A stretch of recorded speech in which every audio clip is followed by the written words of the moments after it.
जय हिंद दोस्तों। इसके पहले हम लोगों ने लघु हिमालय के विषय में पढ़ा था। लघु हिमालय जो है वह बृहद हिमालय के दक्षिण में है। लघु हिमालय बृहद हिमालय के दक्षिण में है और शिवालिक हिमालय के उत्तर में है। शिवालिक हिमालय के उत्तर में है। लघु हिमालय को और भी नाम से जानते हैं। लघु हिमालय को मध्य हिमालय भी कहा जाता है। लघु हिमालय को मध्य हिमालय भी कहा जाता है। लघु हिमालय में हमने देखा कि उसमें मुख्य रूप से 4 पहाड़ी थी।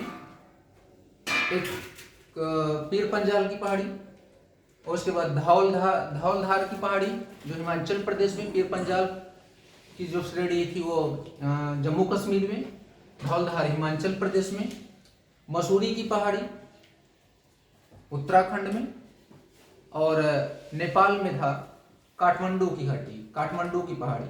नेपाल में काठमांडू की पहाड़ी नेपाल में थी। नेपाल में महाभारत पर्वत, नेपाल में महाभारत पर्वत है और उसी महाभारत पर्वत पर काठमांडू घाटी थी। इस तरीके से हम लोगों ने लघु हिमालय का अध्ययन किया और उसमें जो लघु हिमालय की ये विशेषता थी उसमें जब जिस क्षेत्र में क्योंकि वर्षा का ये नियम है कि जहां पर ज्यादा ऊंचाई होगी वहां वर्षा कम होगा। जहां ज्यादा ऊंचाई होगी वहां वर्षा कम होगा। पर्वत की ज्यादा ऊंचाई होगी तो वर्षा क्या होगी? कम होगी। और पर्वत अगर छोटा होगा, पर्वत की ऊंचाई कम होगी तो वर्षा क्या होगी? अधिक होगी। इसलिए इस क्षेत्र में घास के मैदान पाए जाते हैं। हरा भरा क्षेत्र रहता है। हिमाचल का क्षेत्र, उत्तराखंड का क्षेत्र और जम्मू कश्मीर का क्षेत्र जो है यह हरा भरा क्षेत्र है। यहाँ घास के मैदान पाए जाते हैं और घास के मैदान पर पशुपालन बड़े ही सुलभ तरीके से संभव है, जिससे आसपास के क्षेत्रीय लोग वहां आके पशुपालन करते हैं। ठीक है। और इसमें गुलबर्ग तमाम घास के मैदान भी है जो उत्तराखंड में प्यार की मैदान है। गुलबर्ग घास का मैदान है और घास के मैदान होने के कारण पशुपालन आसान हो गया है। और पशुपालन करेंगे कौन? मानव, वहां की जाति करेंगे, लोग करेंगे। तो क्या करेंगे? जब ज्यादा वर्षा होगी, वर्षा जब आएगा, वर्षा होने लगेगा तो वहां से लोग पलायन कर जाएंगे। वहां से पलायन कहाँ कर जाएंगे? जो चोटियां हैं, पर्वतीय क्षेत्र हैं, वहां चले जाएंगे। और जब कम वर्षा होगा, वर्षा ऋतु नहीं होगी, वर्षा का समय नहीं रहेगा तो लोग दूसरे स्थान से इस स्थान पर आएंगे जो घास का मैदान है, वहां अपना पशुपालन करेंगे, जिससे उनकी पशुओं को चारा आसानी से मिल सके। ऐसी जनजाति को हम वर्षा ऋतु जनजाति कहते हैं। ये समय समय पर ऋतुओं के हिसाब से एक स्थान से दूसरे स्थान पर आते जाते रहते हैं, इसलिए इन्हें चलवासी भी कहा जाता है। क्या कहा जाता है? चलवासी जनजाति कही जाती है। चलवासी जनजाति में कई जातियां हैं। गद्दी, जौनसारी, गुज्जर, गद्दी ये जनजाति है। जौनसारी एक जनजाति है। गुज्जर जनजाति है। और भोटिया जनजाति है। ये सब क्या करते हैं? ये सब पशुपालन के लिए इस क्षेत्र में आते हैं। लघु हिमालय या मध्य हिमालय के क्षेत्र में आते हैं। कब आते हैं? जब वर्षा ऋतु खत्म हो जाती है, उसके बाद आते हैं अपना पशुपालन के हेतु। और पशुपालन करने के बाद जब वर्षा फिर से चालू हो जाती है तो ये फिर पलायन कर जाते हैं, चले जाते हैं। फिर ये ऊंचे स्थान पे चले जाते हैं। हम लोगों ने क्या देखा कि जो मसूरी की पहाड़ी है उसमें कांगड़ा घाटी और कुल्लू मनाली की घाटी है। कुल्लू मनाली और कांगड़ा की घाटी है। कांगड़ा की घाटी और कुल्लू मनाली की घाटी है जो मसूरी की पहाड़ी है। ठीक है। और हम लोगों ने क्या देखा कि जो महाभारत पर्वत है उसमें काठमांडू घाटी है। काठमांडू घाटी कहाँ है? काठमांडू घाटी महाभारत पर्वत पर है। काठमांडू घाटी महाभारत पर्वत, कुल्लू मनाली और कांगड़ा उस पे नहीं, अब जिस पे हम बता रहे मसूरी घाट, मसूरी पहाड़ी पे नहीं है, मसूरी पहाड़ी पे नहीं बल्कि धौलधार पहाड़ी पे है। मसूरी पहाड़ी पे जो है कुल्लू मनाली का है, कुल्लू मनाली नहीं, क्या है उस पे, जो उत्तराखंड में है, जो उत्तराखंड में आता है मसूरी की घाटी, उत्तराखंड में मसूरी की घाटी, उत्तराखंड में, जिसमें दून की घाटी और ताल की घाटी है, दून की घाटी और ताल की घाटी है, दून की घाटी ताल की घाटी। दून की घाटी पे ही देहरादून बसा हुआ है और ताल की घाटी पे नैनीताल बसा हुआ है, ताल की घाटी पे नैनीताल बसा हुआ है। तो इतना हम लोग पिछले भाग का जो लघु हिमालय का भाग था उसमें देखे थे। उसके आगे अब हम लोग देखेंगे, अब जनजातियां हो गई ना, जो ऋतु प्रवास जनजातियां थी ये हो गई। अच्छा, विश्व की जो बड़ी चोटियां हैं, विश्व की जो बड़ी चोटियां हैं और भारत की बड़ी चोटियां, इसमें आप लोग अंतर समझ लीजिएगा। जो विश्व की चोटियां हैं और भारत की चोटी, विश्व की सबसे ऊंची चोटी तो कौन सी है? एवरेस्ट की चोटी। विश्व की ऊंची चोटी और भारत की ऊंची चोटी। विश्व की ऊंची चोटी जो है वह क्या है? एवरेस्ट की चोटी, एवरेस्ट की चोटी, एवरेस्ट की चोटी। एवरेस्ट की चोटी को ही हम नेपाल में क्या कहते हैं? सागर माथा कहते हैं। नेपाल में इसे हम सागर माथा कहते हैं। और तिब्बत में चेमलुंगा क्या कहते हैं? तिब्बत में चेमलुंगा और नेपाल में एवरेस्ट की चोटी कहते हैं। एवरेस्ट की चोटी जो विश्व की सर्वोच्च चोटी है। इसके बाद और भारत में अगर देखें, भारत की देखें तो केटू है। केटू किस में है? किस हिमालय में है? तो ट्रांस हिमालय में है। केटू किस हिमालय में है? ट्रांस हिमालय में है। किस हिमालय में? ट्रांस हिमालय में है। और एवरेस्ट किस हिमालय पे है? एवरेस्ट बृहद हिमालय पे है। किस हिमालय पे है? बृहद हिमालय पे है। एवरेस्ट किस हिमालय पे? बृहद हिमालय पे। और केटू जो भारत की सर्वोच्च चोटी है वह ट्रांस हिमालय पे है। इसके बाद जो विश्व की दूसरी नंबर की चोटी है, विश्व की दूसरी नंबर की चोटी है वह केटू है। केटू अभी हम बताए हैं कि ट्रांस हिमालय में है। और भारत में दूसरे नंबर की चोटी, भारत में दूसरे नंबर की चोटी तो कंचनजंगा है।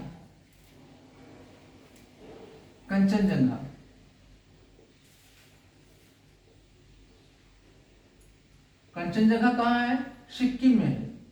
कंचनजंगा सिक्किम में है। भारत की दूसरे नंबर की जो सर्वोच्च चोटी है, ऐसे कहिए कि भारत में सर्वोच्च चोटी पहले स्थान पे तो कंचनजंगा, और भारत की तो केटू हो जाएगी।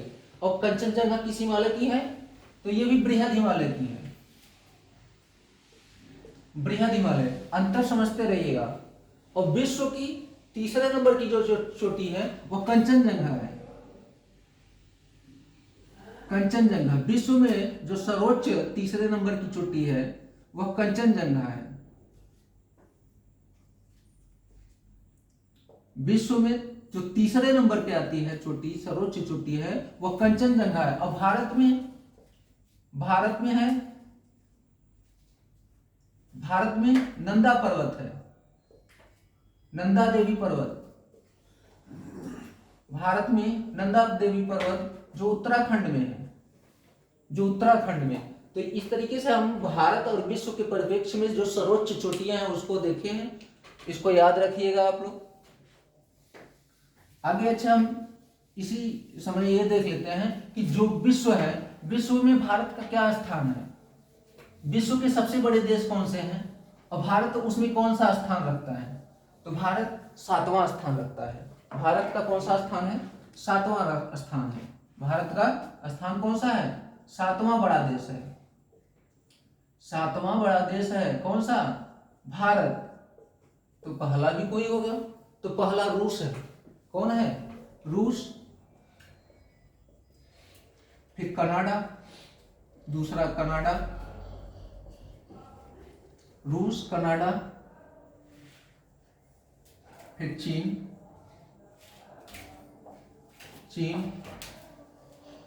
ब्राजील,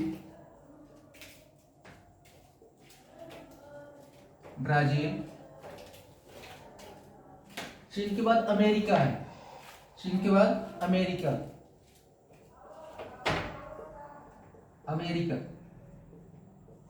फिर ब्राजील, उसके बाद ऑस्ट्रेलिया।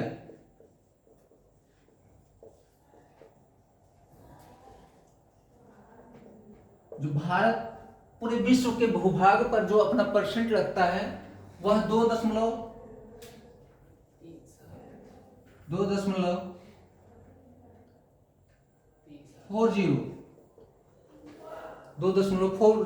भारत का जो भारत के भूभाग का विस्तार है पूरे विश्व के परिप्रेक्ष्य में इतना ही है। और भारत जनसंख्या के मामले में दूसरा देश है। भारत जनसंख्या के मामले में कौन सा देश है? दूसरा है। और सबसे बड़ा कौन सा है? तो चीन है। पहले नंबर पे कौन सा है?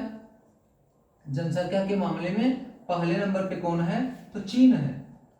हमारा पड़ोसी देश चीन है। पहले नंबर का चीन है और दूसरे नंबर पे भारत है। भारत के अंदर अगर राज्यों में देखा जाए तो सबसे बड़ा जनसंख्या वाला राज्य जो है उत्तर प्रदेश है। भारत में अगर राज्यों को देखा जाए तो सबसे बड़ा राज्य वाला सबसे अधिक जनसंख्या वाला राज्य उत्तर प्रदेश है। कौन सा है? उत्तर प्रदेश है। और सबसे कम तो अरुणाचल प्रदेश है। सबसे कम जनसंख्या वाला राज्य अरुणाचल प्रदेश है। तो हम लोग लघु हिमालय के बारे में देखे हैं। अब जो आज हम अभी देखेंगे वह शिवालिक हिमालय के बारे में देखेंगे। शिवालिक हिमालय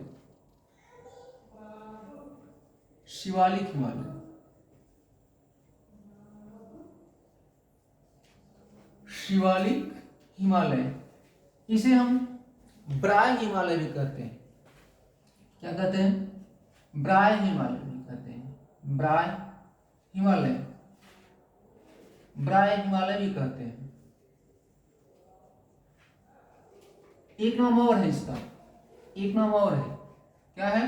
ब्राय हिमालय और उप हिमालय कहते हैं। उप हिमालय भी कहते हैं। उप हिमालय। अभी तक हमने ट्रांस हिमालय और बृहद हिमालय और लघु हिमालय में सबसे जो नवीन हिमालय है वह शिवालिक हिमालय है। कौन सा है? शिवालिक हिमालय है। और शिवालिक हिमालय और मैदानों के बीच में शिवालिक हिमालय को मैदानी क्षेत्र से या उत्तर भारत के मैदानी क्षेत्र से जो अलग करता है उसे HFF कहते हैं। हिमालयी फ्रंट फर्ट कहते हैं। हिमालयी फ्रंट फर्ट कहते हैं। क्या कहते हैं? हिमालयी फ्रंट फर्ट। और लघु हिमालय को जो हिमालय से शिवालिक हिमालय से अलग करता है उसे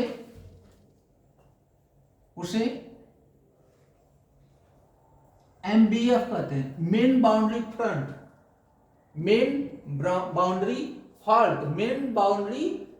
कहते हैं। मेन बाउंड्री फॉल्ट मतलब मेन सीमांत दरार जो शिवालिक हिमालय को लघु हिमालय को अलग करता है। शिवालिक हिमालय को लघु हिमालय से अलग करने वाला जो स्थान है उसे क्या कहते हैं? MBF, मेन सीमांत दरार। ठीक है, मेन सीमांत दरार। अब हम देखेंगे कि जो शिवालिक हिमालय है या पूरा जो हिमालय है उसका जो एक विभाजन हुआ है वह नदियों के आधार पर विभाजन किया गया है। हिमालय का नदियों के आधार पर विभाजन सिडनी बुरार्ड ने किया। किसने किया? प्रश्न आता है तो सिडनी बुरार्ड सिडनी बुराड़ महोदय ने हिमालय को नदियों के आधार पर बंटवारा किया है और इन्होंने भी 4 भागों में बांटा है। हिमालय को कितने भागों में बांटा? 4 भागों में। कौन कौन सा? तो देखिए,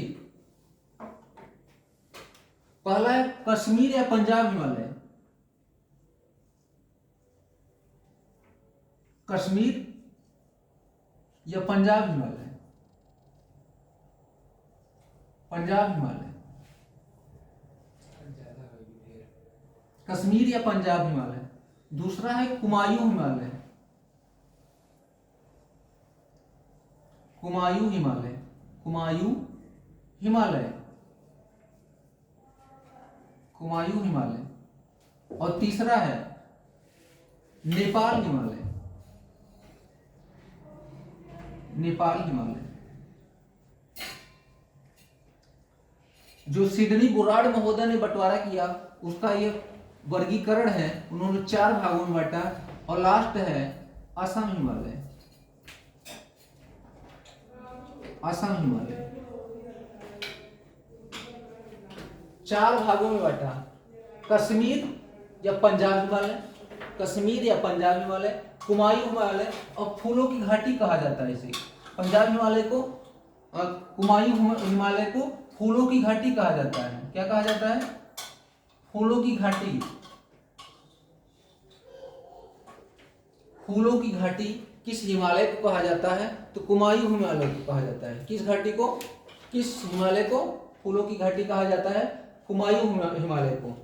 ठीक है, ये चार प्रकार का हिमालय है, जो कश्मीर हिमालय है, पंजाब हिमालय, कुमायूं हिमालय, नेपाल हिमालय और असम हिमालय। ठीक है, ये देखिए आगे हम देखते हैं कि इसका क्षेत्र कहां से कहां तक है। कश्मीर हिमालय का क्षेत्र कहां से कहां तक, कुमायूं हिमालय का क्षेत्र कहां से कहां तक है, और असम हिमालय का, नेपाल हिमालय का क्षेत्र, इसका बंटवारा कैसे किया इन्होंने? सिडनी बुराड़ महोदय ने। ठीक है, जो कश्मीर हिमालय का क्षेत्र है वह सिंधु नदी और सतलज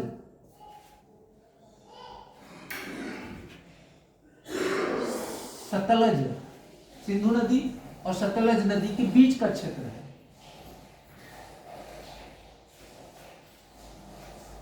सतलज नदी के बीच का क्षेत्र जिसे हम क्या कहते हैं? जिसे हम पंजाब हिमालय या कश्मीर हिमालय कहते हैं। जिसे कश्मीर हिमालय कहते हैं। कश्मीर हिमालय, कश्मीर हिमालय किसको कहेंगे? सिंधु नदी और सतलज नदी के बीच के क्षेत्र को हम कश्मीर हिमालय कहते हैं। क्या कहते हैं? कश्मीर हिमालय। और सतलज नदी और काली नदी, सतलज नदी और काली नदी के बीच के क्षेत्र को, सतलज नदी और काली नदी के बीच के क्षेत्र को कुमायूं हिमालय कहते हैं। कुमायूं हिमालय कहते हैं। कुमायूं हिमालय, कुमायूं हिमालय कहते हैं। सतलज और काली नदी के बीच के क्षेत्र को कुमायूं हिमालय। अब काली नदी और तीस्ता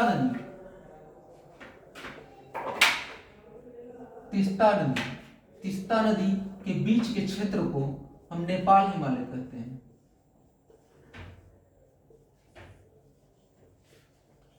नेपाल हिमालय। और तीस्ता नदी और ब्रह्मपुत्र नदी,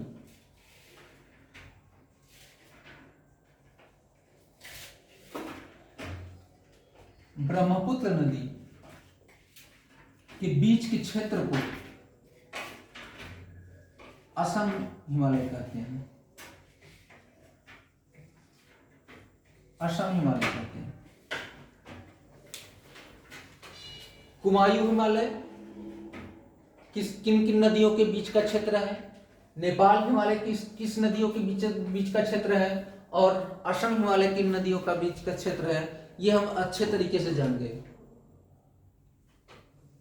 कश्मीर हिमालय के अंतर्गत या पंजाब हिमालय की सर्वोच्च चोटी कौन सी है? सर्वोच्च चोटी केटू है। केटू है, कौन सी है? केटू है। और कुमायूं हिमालय के बीच की सर्वोच्च चोटी कौन सी है? कुमायूं हिमालय के बीच की जो सर्वोच्च चोटी है, कुमायूं हिमालय के बीच की जो बीच में है, वह कौन सी चोटी है? नंदा देवी है। कौन सी है? नंदा देवी है। नंदा देवी। और यहां नेपाल हिमालय, जो काली नदी और तीस्ता, तो एवरेस्ट है। एवरेस्ट है। कौन सी है? एवरेस्ट है। और इसमें असम हिमालय में कंचनजंगा है।